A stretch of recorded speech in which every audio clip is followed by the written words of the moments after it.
Good afternoon, radio audience. My name is Curtis Barnes. Today, my podcast is Diversity Matters. It will be on men, mental health, impact of stereotypical roles of Latino men in Hollywood. Today, I have three panelists. I have a panelist of three on my as my guests. I have a Hollywood actor. I have a I have a Hollywood producer, and I also have a Latino psychologist. All these are Latino origins. First up will be my Hollywood actor. So, can you tell us, in your experience, how does code switching influence audience perception of Latino characters in film or television? So with code switching, I watched a lot of American TV coming up, and so anytime I was asked to play an American role, I always tried to imitate some of the Hollywood actors like John Wayne or uh, Henry Winkler from the Fonz. So that was one way of me being able to switch from my native tongue to an American tongue. So, also, have you ever felt pressured to play into stereotypes like the bandito or Latin lover in your career?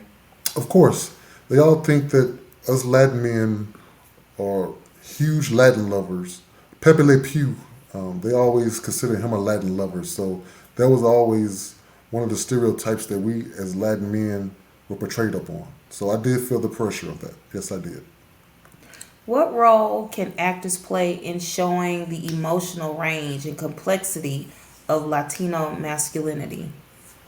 So most of the time we have like a Young and the Restless, and we can show our emotional part on how we love and care for our women and kids. So those are some of the roles that we would like to portray more of to show that we're more than just loud, over sexual human beings, but movie roles where we can actually show our emotions also help and landing us bigger and better roles.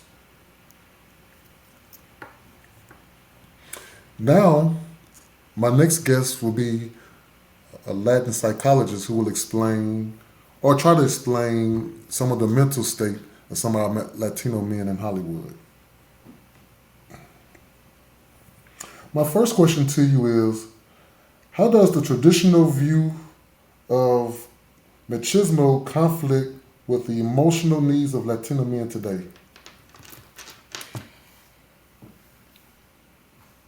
So, the traditional view of machismo is where they're just macho men and they aren't sensitive men and they don't have other emotions and feelings. And so, when we look at these different roles, the impact that it will have on these men is that it doesn't show the depth of their character, and that can have emotional impacts on their mental health where they're struggling to not always fit into that box. Good, good. How does the traditional view of machi- of the Latin conflict with emotional needs of oh, I'm sorry, that's the question I already asked you. I'm sorry about that. What are the psychological effects can long-term exposure to negative media stereotypes have on Latino individuals? Well, with any individual just being bombarded with negative stereotypes, the impacts are long lasting and they start as young children and even throughout adulthood. And if they aren't talked about or discussed during those different changes in their life, then that can have negative impacts on them and they'll struggle to really know their own identity. Good, good, good answer. I like that. What role does linguistic identity play in the self-esteem or mental health of Latino youth?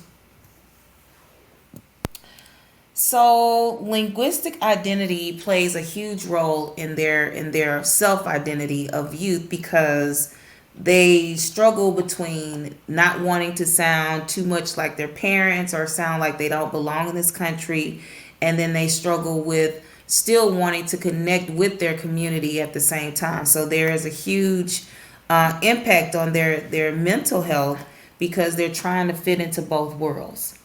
Okay, okay. Next, our next panelist and last panelist will be our Latin movie producer. He's going to discuss what kind of roles and how he might come across some roles for certain Latino groups.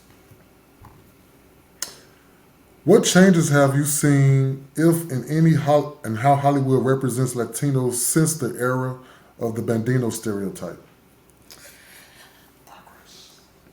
Just as a movie producer, I have control over what and how my people are portrayed. And so the progression has happened because more Latino producers are, we empathize with our community. And so we make sure we don't box them into the roles that have traditionally been held by Latino men. My last question for you. How can producers and studios be more responsible when casting and writing Latino characters? A huge part of that is having the diverse perspective of the Latino community and not looking at it from the lens of Americans. So once you bring in the diversity of these producers who are from Latin descent, then you are more likely to get a full perspective and the full spectrum of who these men really are. I want to thank you for coming on to my podcast. Again, today's podcast was Diversity Matters, where we're trying to find a deeper look inside Latino men here in Hollywood. Thank you all to my guests, and thank you to my audience. Good night.